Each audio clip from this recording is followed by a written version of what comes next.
Hello, in this video I will show you how to replace the coolant and bleed the cooling system on Mazda Xedos. Depending on the engine, the coolant overflow tank might be in different positions and different color, but the procedure is very similar.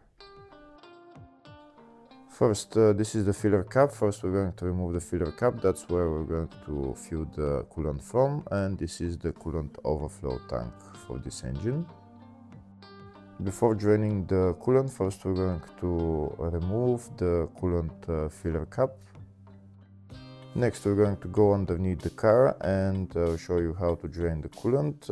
On some engines there is a coolant drain plug, on others there isn't a drain plug on the radiator, so you need to remove the lower radiator hose on the radiator and drain the coolant that way. This is the hose that comes from the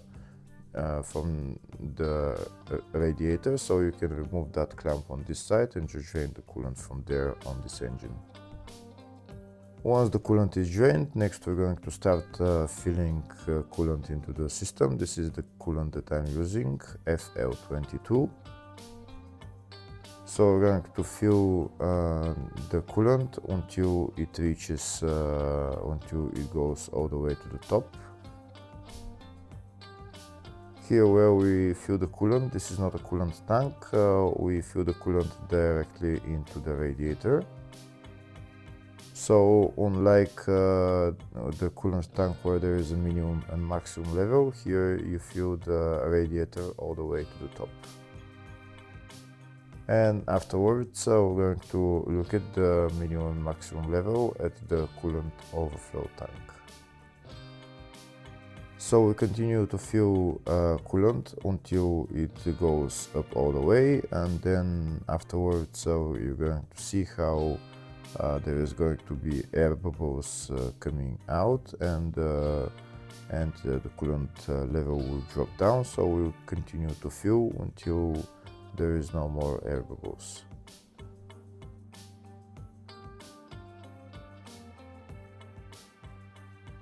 Here you can see when we fill the coolant to the top, there is air bubbles coming out and the level of the coolant is dropping, so we continue to do that.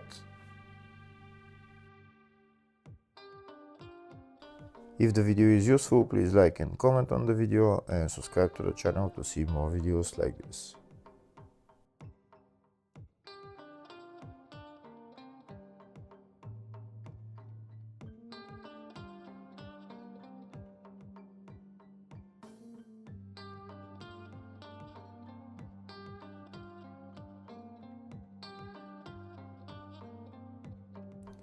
Here you can see we continue to fill the system with coolant.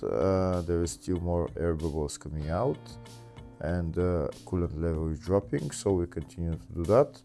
And now we're going to open the coolant overflow tank and fill coolant just above the minimum level.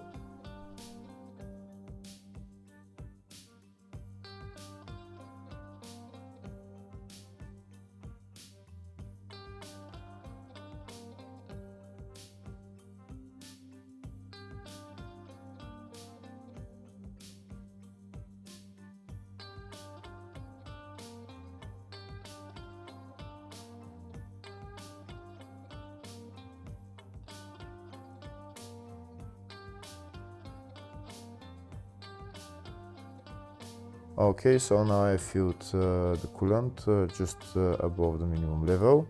Next I'm going to press the upper radiator hose as well, and I'm going to continue to fill some coolant into the radiator.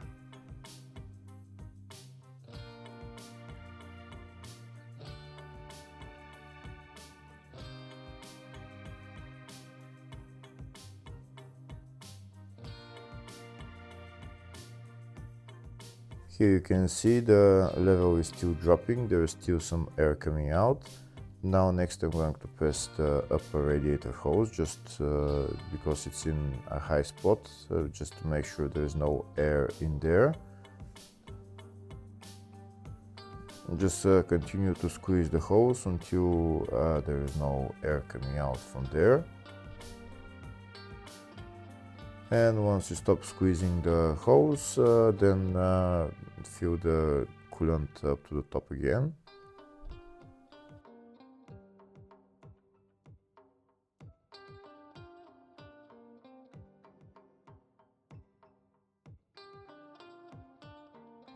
Then repeat the procedure, squeeze the upper radiator hose again and then fill it up all the way to the top. And then we're gonna go inside the car and start the car.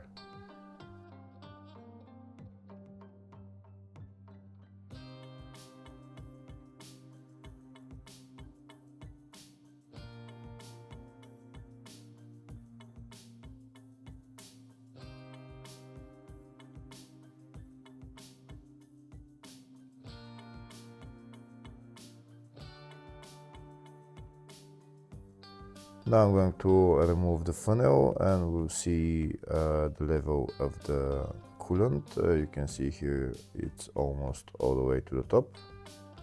Now we go inside the car, turn the ignition on and don't start the car just yet. Go to the heater and turn the heater to the maximum temperature. The maximum temperature on this car is 29 degrees. Then turn the blower motor to the lowest setting or to the number 1 setting, not to the 0, the number 1 setting. This way the heater valve on the heater core opens and then coolant will flow into the heater core.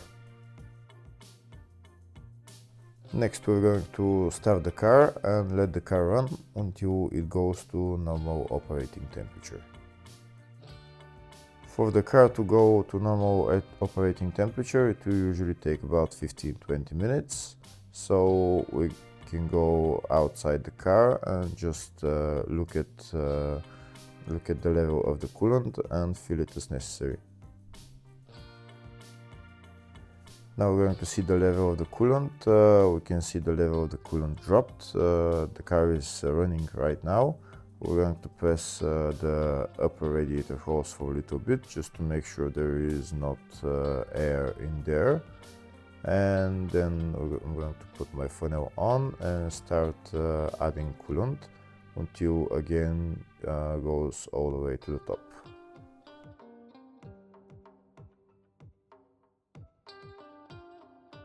Here you can see now it's all the way to the top and there is less bubbles coming out, but there are still some bubbles coming out. Here you can see there's some bubbles coming out, not too much, but once the bubbles are coming out, that means the system is being bled. We can see the coolant level is dropping. So now we're going to add some more coolant.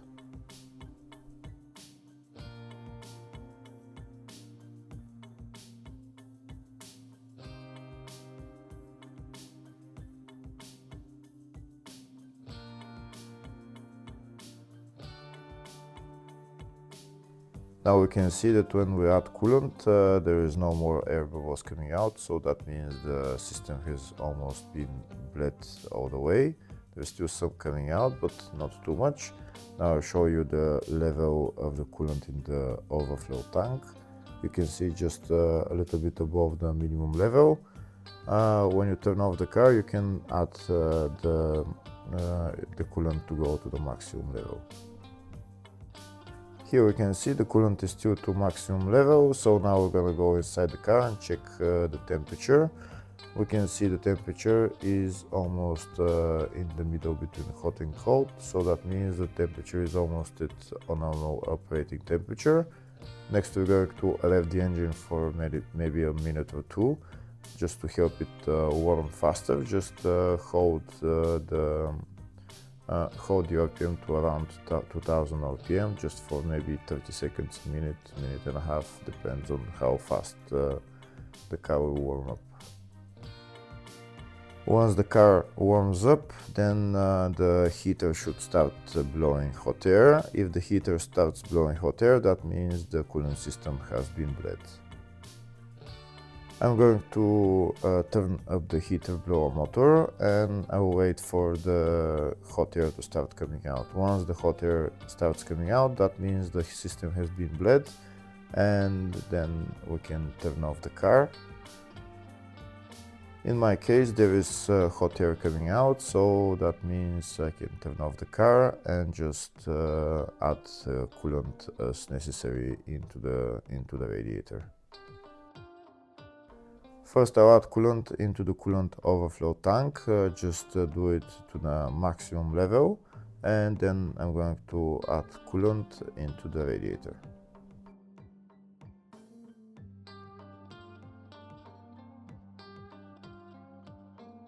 In the radiator again, just add coolant until it goes up to the maximum level, until it reaches the top.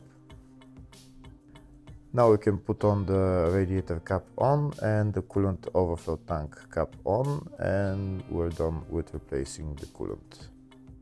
After the car becomes cold, check the level of the coolant again and add as necessary. Next I'll show you the bleeding procedure in the service manual.